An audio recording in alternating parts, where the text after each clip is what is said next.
For more on the U.S.-Filipino relations in Beijing, we're having Mr. Teng Jianqun, Director of the American Studies Department at the China Institute of International Studies. In Washington, D.C., joining us is Ivan Eland, who is a Senior Fellow and Director of the Center on Peace and Liberty at the Independent Institute. Meanwhile, joining us from Manila in the Philippines, we are having Mr. Richard Heydarian, Political Science Professor at the Salle University in the Philippines. Gentlemen, welcome to our program. First of all, Mr. Heydarian, what do you make of eventually the meeting between President Obama and President Duterte after earlier quite a dramatic exchange between the two sides? Well, the dust-up between President Obama and Duterte in some ways was not completely unexpected because a few weeks ago, President Duterte also made expletive statements about the American ambassador, Philip Goldberg. Duterte has been breaking one taboo after the other when it comes to relationship with the U.S. So somehow you were not totally surprised by this. What we were surprised about is when President Duterte, after trying to do some damage control and releasing a regret statement, and then the next day during the East Asia Summit, he made another criticism of the United States about its historical injustices against Filipino Muslims when Obama was in the crowd. So from what I know, they did not shake each other's hands at the end of the East Asia Forum. So in many ways, this represents some temporary diplomatic setback, but I believe that the fundamentals of bilateral relations will continue. Mr. Eland, what do you think Washington makes of this new president in the Philippines? Obviously, he has quite strong personality and at times would have outbursts of words. What does Washington make of this personality? Well, I think they think he's another Donald Trump, only a Filipino Donald Trump, and I think they're probably not too far from that. You may not like a country's policies, but when you disrespect their leader, I mean, no one likes that, and it's a bad thing to do under any circumstances. I think the real problem is that the United States goes around to these leaders and begs them to be U.S. allies when it should be the other way around. The United States is defending the Philippines, is defending Japan, is defending South Korea, is defending Taiwan against what all these countries are leery of, a rising China. Well, if the U.S. didn't do that and retracted its defense perimeter, you would see those countries being really nice to the United States because they want the trade and they want the economic benefits of dealing with China, but they also want the U.S. protection in case they have a dispute with China, such as over the South China Sea or the East China Sea. Mr. Teng, here in Beijing, what do you think President Duterte is trying to do from the Chinese way of looking at him? I mean, on the one hand, he is still finger pointing to China to a certain extent, for example, during the East Asia Summit. But at the same time, he also, with his words, distanced himself and possibly the Philippines from the United States, temporarily at least, it seems. What does China make of this reality? Duterte has been in the office of the presidency of the Philippines already for 2 months, and so far we cannot give a very clear-cut interpretation of his policy toward China. Sometimes he said good words to China, some said he said a bad word toward the United States. But I think at least the 2 points I'd like to mention here. The first, he is realistic as compared with the previous president, Aquino III. And he's from the grassroots. He's quite familiar with the situation of the Filipino society. And he'd like to improve the social life of the country. This is the #1 job for him. And the second, the criticism against the United States and against President Obama actually is anger from the recent years' cooperation between the two countries. The United States only gave some lip service and no real support or assistance, especially after the announcement of the ruling of the arbitration. And the Secretary of State, John Kerry, gave a very clear, statement saying there is nothing to do with the United States in this regard. So I think this is actually anger from the Philippines. Duterte just expressed the anger from that country. All right. Mr. Heydarian, I want to come back to you now. It's very important to understand for many in this region, what exactly does the Filipino president have in mind? What is his priority? How does he see the domestic issues, for example, the drug war going on over there, and his spats with some of the political enemies he had at home, vis-a-vis the Filipino president's new drawn international strategy, also in the region toward China? What do you think? Yeah, three things very quickly. The first thing is that President Duterte is signaling his independence from the United States by so explicitly standing up to the United States and criticizing the United States. He's trying to say to the rest of the region, including China, that the Philippines is not the proxy of America, that it can think for itself and it can decide for itself. Which brings us to the second point. There's a clear point of disagreement between the Duterte administration and Washington on the issue of human rights. It seems that President Duterte is completely unwilling to consider any criticism, especially from the West and from the United Nations, with respect to allegation of extrajudicial activities here in the Philippines. So he's willing to stand up to the U.S. on that, and he's very irritable. So President Obama said that when he's going to meet Duterte, he's going to discuss human rights front and center, and I think that ticked off Duterte and may explain his response. And lastly, yes, it's true that Duterte says different things about China, but more than 90% of what he says about China is about peace, is about engagement and bilateral negotiation, which is very different from what was the position of the previous president. Right. Mr. Eland, both President Duterte from the Philippines and his administration important members have been talking about the Philippines' relations with China vis-a-vis its relation with the United States. A foreign minister quote, if I could, is suggesting good relations with China does not mean we are going to weaken our friendship with the United States. This is a direct quote from the Filipino foreign minister. Does Washington believe so? Well, I think Washington probably does see it all or nothing. I think the United States policy still has recollections of the Cold War, when small countries had a lot of power over the U.S. because it was just desperate for allies.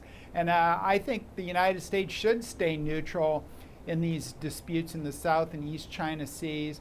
But implicitly, it doesn't, because it's allied with some of the countries on the other side of China.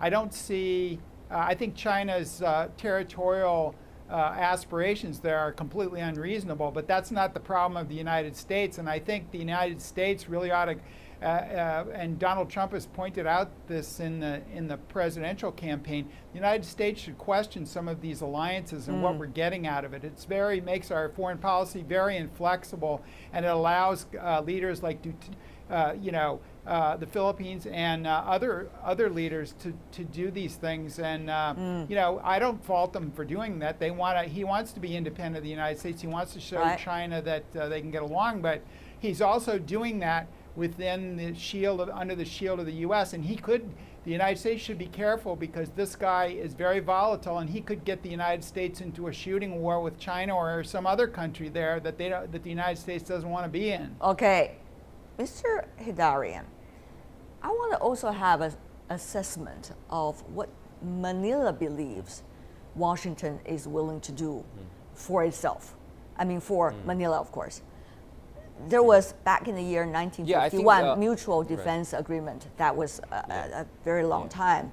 But now, over the past few years, there's something called the Enhanced Defense Cooperation Agreement between the two sides. And the Philippines is trying to persuade America to protect the Philippines by having more American troops to be stationed in the Philippines and have joint military exercises with the Philippines.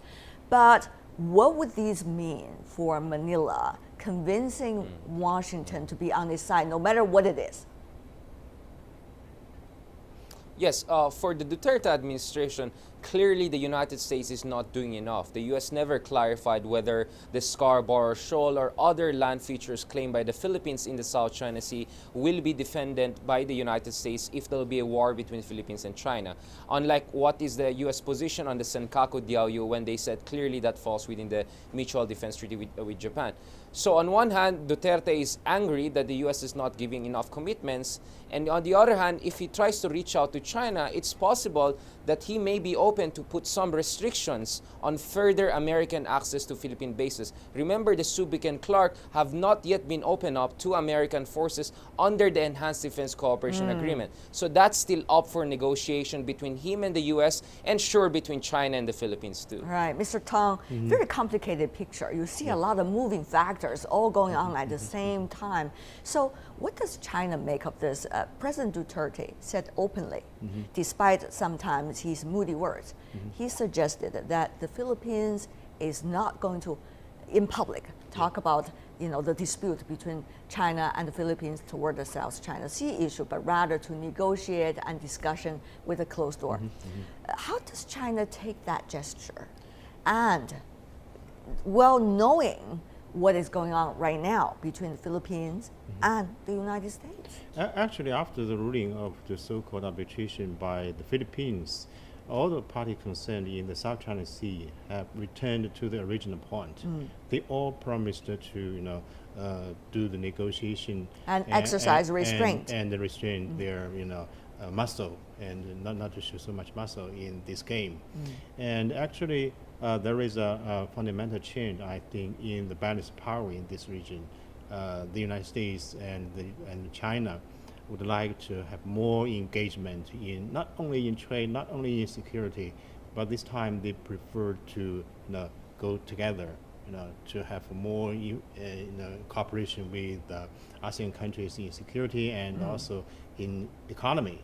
And this is the fundamental change of balance of power in this region. And so I think the Filipino president at this moment, he is quite familiar with the change. And the best choice for the Philippines to go ahead, to have a good, best diplomacy, is to cooperate with the big powers. We used to say the ASEAN countries would like to have more cooperation in security with the United States and more cooperation in economy with China. But this time, after the fundamental change of balance of power, they have to find a good solution, to find the best choice to maintain the balanced relation with China and with the United States. Mr. Eland, following what Mr. Teng in Beijing just said, I want to also have your assessment. What has changed regarding the issue of South China Sea? Have all sides, well, they're suggesting we need to exercise restraint, at the same time done some soul searching about how important really is this issue to all of them, and how strategically they want to approach this? Or this is only going to be one of those issues that are on the list to be handled? This is very important. Is it still going to be the priority issue, Mr. Eland? Well, I would hope that it would, people would reconsider what's been going on, because I think it's very dangerous for all these countries to be jousting in the South China Sea. And I'm hoping that the U.S. doesn't get dragged into it. From my perspective, the U.S. really shouldn't be caring about, a bunch of rocks in the South China Sea, which is really what the dispute is. The United States should stay neutral, but it should be really neutral, because it's not now. It says it is, but it has alliances both in the South China Sea and the East China Sea with one side of the dispute. And I think, you can say that there's a web of economic interaction, but when it comes down to security, there's China and then there's everybody else. At least that's how a lot of these smaller countries feel. And the U.S.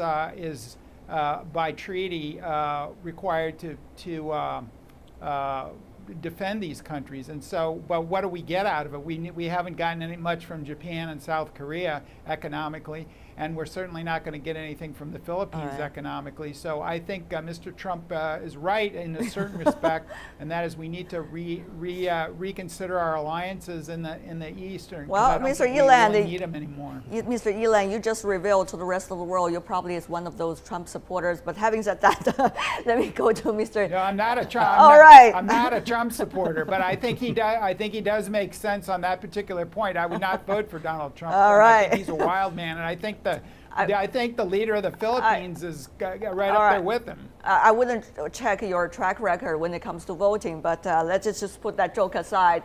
Mr. Heydarian, okay, there are a lot of things facing the Philippines right now, what is going on inside the country, and also at the same time, your most important ally, the United States. They have an election going on just in a few months. Two candidates have very different opinions. And also, you have this China and the United States, at least during the G20 summit, they apparently worked together even on the climate change issue, which has been applauded by the rest of the world. Yeah. And also, you have China, in a way, willing to talk to the Philippines about issues of common concern for negotiation. So what would all of these factors mean for Duterte's administration's choices when it comes to the hard issues between China and Philippines? Mr. Heydarian. Right. Yeah. I mean, first of all, with respect to China, it's very likely that within a month, President Duterte will visit China. This is what I'm hearing, that he may choose China as his first state visit. And that will be very important because the optics will be very clear. After this dust-up with President Obama, after his gay slur comment against the American ambassador, now he's choosing China possibly as his first state visit, which is very different from other Filipino presidents who almost always chose United States as the first state visit. Well, we'll see now what that happens. will have an impact on U.S. elections, because that will put pressure on Hillary Clinton to prove that President Obama is not weak and what's happening with the Philippines is not as a result of the pivot Asia or the failure of the Democrats' foreign policy. And for sure, Donald Trump will make the most out of this. We don't want to go to the Donald Trump story, but Mr. Teng, without further commenting on Mr. Trump's strategies, let me ask you before we go. Is this an opportunity? Or is this going to be just a break from further contest and further tension in the region? As we mentioned just now, I think the transition of power in this region has been under its way, and there is no terminal at so far. I think we should have a close look at the development, and I think the situation in the South China Sea actually is a security dilemma for the two big powers in this region, and the ASEAN countries are very cautious about the competition between the two big powers. They worry about the competition. They worry about the possible clash between the two major powers. So they change their policy toward the United States and toward China. So this is a bad choice, but I think we still haven't found the good solution out of the security dilemma between the two big powers.